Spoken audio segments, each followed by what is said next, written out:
Hello everyone, welcome to yummy recipes. ఈరోజు వీడియోలో హెల్తీగా టేస్టీగా పాలక్ రైస్ ఎలా చేసుకోవాలో చూపిస్తున్నానండి.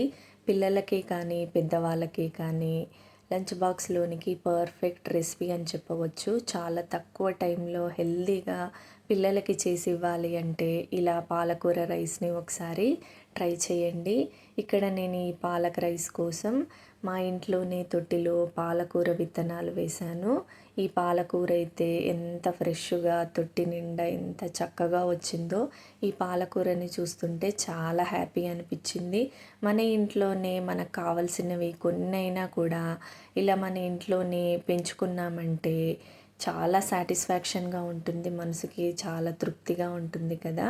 నేను ఇక్కడ ఈ పాలకూరతో ఈరోజు మా పిల్లలకి లంచ్ బాక్స్లోనికి పాలక్ రైస్ చేసి పెడుతున్నాను.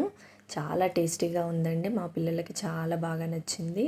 నేను ఇక్కడ పాలకూర రైస్ కోసం కావాల్సినంత పాలకూర తీసుకొని బాగా ఒకసారి ఈ పాలకూరని కడగాలి. ఒకసారి నీట్గా కడిగిన తర్వాత ఇలా కట్ చేసుకోవాలి పాలకూరని. ఈ కట్ చేసుకున్న పాలకూరని ఇప్పుడు మిక్సీ జార్లోనికి వేసుకోవాలి. ఇందులోనికి ఒక 2 పచ్చిమిర్చిని తుంచి వేస్తున్నాను. అలాగే ఇందులోనికి ఒక 2-3 వెల్లుల్లిపాయలు, చిన్న అల్లం ముక్క కూడా కట్ చేసి వేసుకోవాలి. కొద్దిగా వాటర్ వేసుకొని మెత్తగా పేస్ట్లా గ్రైండ్ చేసి పక్కన పెట్టేసుకోవాలి. ఇప్పుడు స్టవ్ ఆన్ చేసుకొని ఒక ప్యాన్లోనికి ఒక స్పూను ఆయిల్, కొద్దిగా నెయ్యిని కూడా వేసుకోవాలి. అలాగే కొద్దిగా దాల్చిన చెక్క, లవంగ, ఒక బిర్యానీ ఆకు, కొంచెం జీలకర్ర కూడా వేసుకొని ఫ్రై చేసుకోవాలి. ఇలా ఇవన్నీ ఫ్రై అయిన తర్వాత సన్నగా పొడుగ్గా కట్ చేసిన ఒక ఆనియన్ని వేసుకొని ఆనియన్ కూడా మంచిగా ఫ్రై అయ్యేంత వరకు ఫ్రై చేసుకోవాలి. తర్వాత కొద్దిగా పసుపు, కారం వేసుకొని ఒకసారి అంతా కూడా కలుపుకోవాలి. ఇప్పుడు గ్రైండ్ చేసుకున్న ఈ పాలకూర పేస్ట్ని కూడా వేసేసుకోవాలి. వేసుకొని ఒకసారి అంతా కూడా బాగా కలుపుకోవాలి.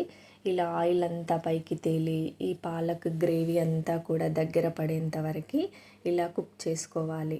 ఇలా గ్రేవీ అంతా దగ్గర పడిన తర్వాత ఇందులోనికి నేను ఒక స్పూను సబ్జీ మసాలా వేస్తున్నాను. వేస్తే బాగుంటుంది టేస్ట్. అలాగే ముందుగానే రెడీ చేసుకున్న వైట్ రైస్ని కూడా వేసుకొని తగినంత సాల్ట్, నెయ్యిలో వేయించిన జీడిపప్పు కూడా వేసుకోవాలి. జీడిపప్పు వేయడం వల్ల పిల్లలు చాలా ఇష్టంగా తింటారు.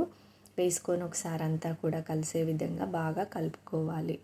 ఇప్పుడు ఇలా కలుపుకున్న తర్వాత మూత పెట్టుకొని ఒక 2 మినిట్స్ కుక్ చేసుకోవాలి రైస్ని.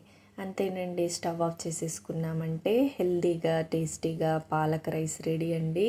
చాలా చాలా బాగుంది. టైం లేనప్పుడు ఇలా ట్రై చేయండి. వీడియో కనుక నచ్చినట్టయితే please like, share and subscribe.